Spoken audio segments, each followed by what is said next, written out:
My role is to make music, to compose, to reimagine songs of the past, particularly the 20s and early 30s, and find threads that allow today's ears to understand that tone and that music. I guess I do everything that Justin doesn't do.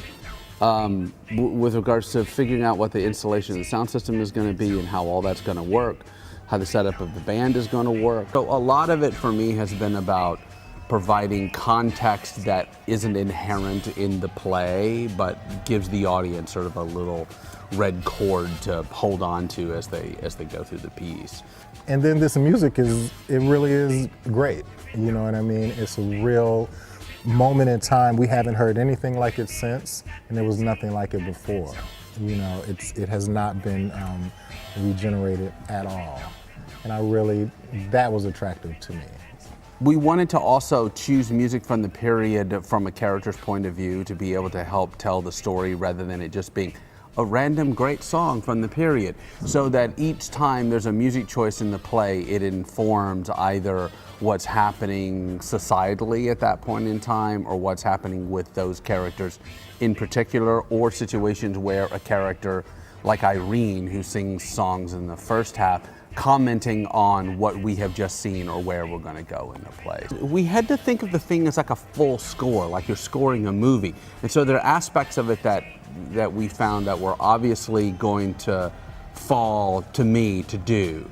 The time montages, some of the textures in the piece, because frankly, Justin was writing band music. You know, so you figure out sort of what the piece of the pie is sort of every single day and every week, but it changes, it continually sort of changes.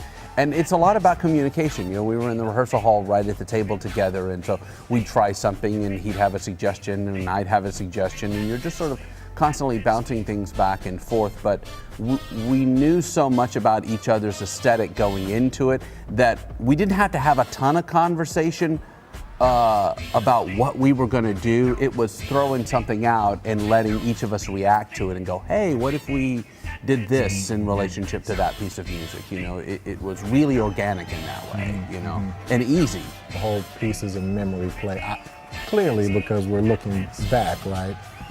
And I think what Darren and I have tried to execute is when it is important for our audience to really receive the parallel to today.